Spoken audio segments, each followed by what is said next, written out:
आज मी बनवत आहे खूपच टेस्टी आणि इझी रेसिपी। चटपटी ही रेसिपी बनवून रेडी होते। खूपच टेस्टी आणि हेल्दी देखील आहे ही रेसिपी। चला तर मग सुरुवात करूयात। सर्वात आधी माझ्या व्हिडिओला लाईक केला नसेल तर लाईक करा, त्याचबरोबर चॅनलवरती नवीन असाल तर सबस्क्राइब देखील करा। मी येथे उडदाचे पापड घेतलेले आहे आणि टोमॅटो, कांदा सर्व बारीक कट करून घेतलेले आहे। लिंबू, हिरवी मिरची देखील घेतलेली आहे।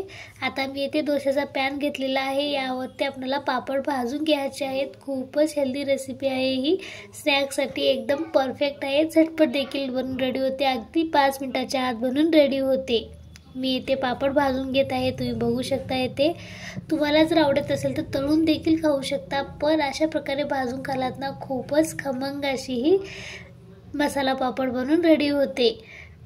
बघू शकता अशा प्रकारे मी याला भाजून घेतलेले आहे। खमंग आपल्याला भाजून घ्यायचं आहे, याला जास्ती वेळ देखील लागणार नाही आणि सर्वजण आवडीने खातील। आता मी इथे अशाच प्रकारे दुसरे पापड देखील भाजून घेत आहे।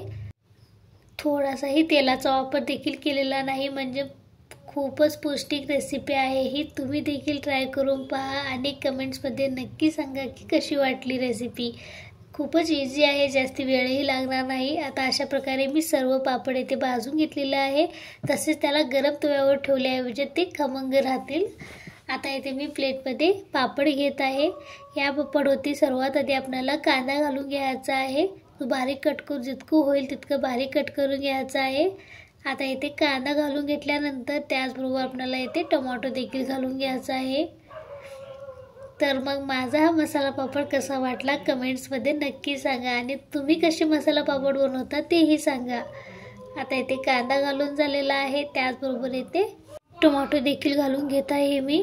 बघू शकता ते लहान असो या मोठे सर्वजण आवडीने खातील।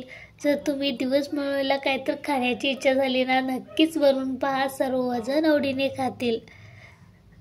आता इथे कांदा घालून झाल्यानंतर मी इथे थोडीशी हिरवी मिरची घालत आहे। जर तुम्हाला हिरवी मिरची आवडत नसेल तर तुम्ही या ठिकाणी लाल तिखट पण वापरू शकता। मी इथे दोन्हीचा वापर केलेला आहे, तुम्हाला जे आवडतं तुम्ही या ठिकाणी घालू शकता। आता इथे मी थोडंसं खारा घालत आहे, यामुळे देखील खूप छान असा टेस्ट येतो मसाला पापडला। आता इथे खारा घालून घेत आहे। आमच्या घरी तर सर्वजण खूपच आवडीने खाल्ले आहे, सर्वांना आवडलेला आहे। तुम्ही देखील नक्की ट्राय करून पहा। आता मी इथे बारीक कट करून घेतलेली कोथिंबीर घालत आहे। इथे बघू शकता तुम्ही, इथे तुम्ही तुमच्या आवडीनुसार कमी जास्त देखील करू शकता। आता इथे कोथिंबीर घालून झाल्यानंतर या ठिकाणी मी चवीनुसार मीठ घालत आहे। बघू शकता तुम्ही, इथे फक्त चुटकीभर मीठ घेतलेलं आहे, मी जास्ती घेतलेलं नाही। आता इथे मीठ घालून झाल्यानंतर या ठिकाणी आपल्याला लाल तिखट पण घालायचं आहे। बघू शकता फक्त थोडंसं घेतलेलं आहे, कारण की मी इथे हिरवी मिरचीचा वापर देखील केलेला आहे।